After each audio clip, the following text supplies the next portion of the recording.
They are, if convicted, the total, complete, and utter opposite of anything to do with a hero. Arrests this week of 24 former cops and firefighters, now part of an ignominious group of 130, all accused of faking injuries and post-traumatic stress, all related to the attacks of 9/11, and then pocketing the cash from Social Security.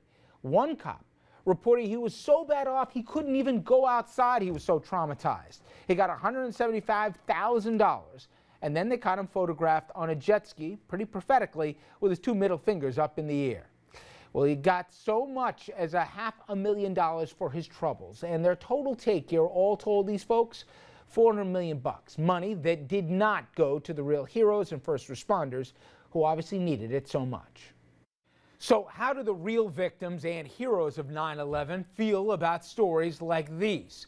Well, Sean Patrick Reardon, he is the general counsel of the Feel Good Foundation. It's a group dedicated to fighting for the rights and benefits for 9/11 responders. Sean, thank you very much here for a few minutes. And I'm curious, just tell me what kind of reaction you've gotten in the last few days and weeks since this story's broken.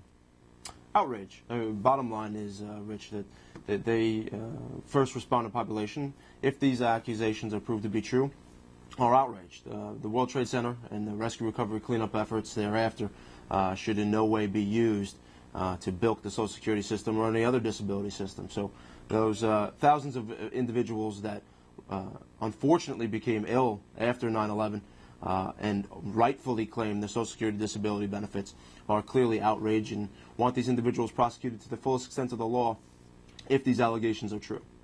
Sean, do me a favor and dispel a myth that's out there. And I think, unfortunately, stories like we've seen this past week only encourage it, which is, hey, anybody can get disability. Obviously, it's real easy to con the system here. And if people got impacted by 9/11, certainly all they had to do was put it in a form and they were good to go. It's been, in some cases, a full decade before people got their benefits, right? Oh, you're absolutely right. It's a tremendous point, Rich. It truly is. The Feel Good Foundation was created for exactly this reason, because individuals having difficulty, 9/11 first responders were having difficulty getting benefits such as workers' compensation, Social Security disability, and their disability pensions. And that's why the Feel Good Foundation was formed, to help these individuals work through the system.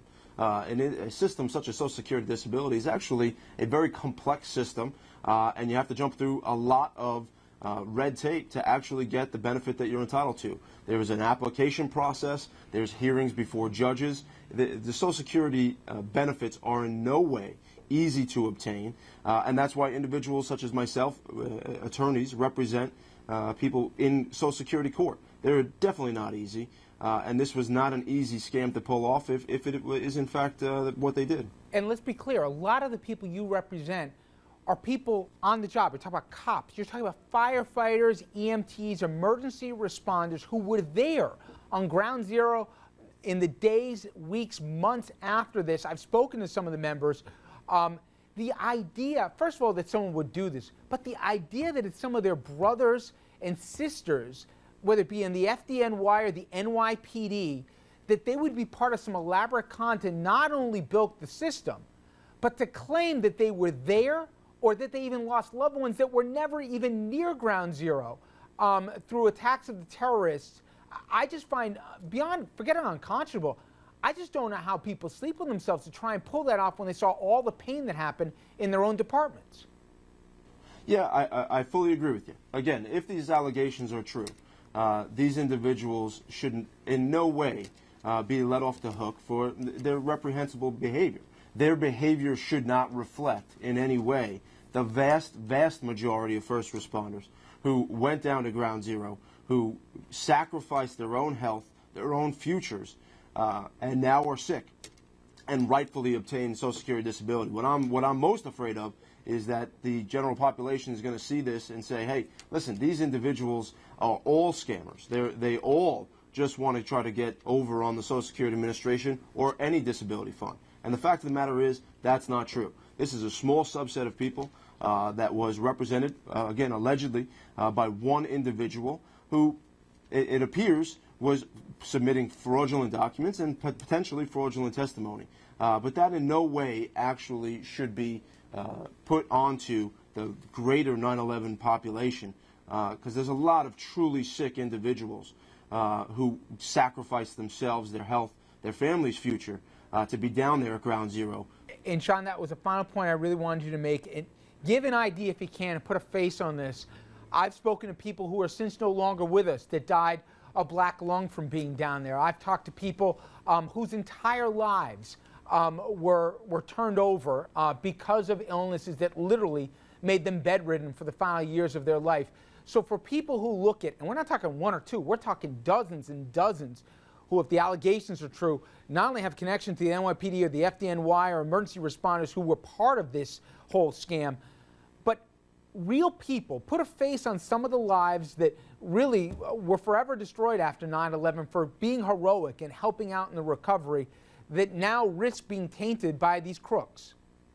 Individuals that were going through the disability process only a few years ago were waiting years without any other source of income. I have personally represented probably hundreds at this point of truly affected 9/11 first responders.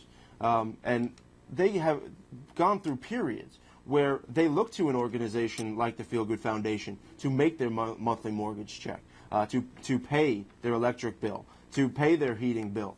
So these individuals, again, if proven true, I hope that they serve the time that they are going to get from the system.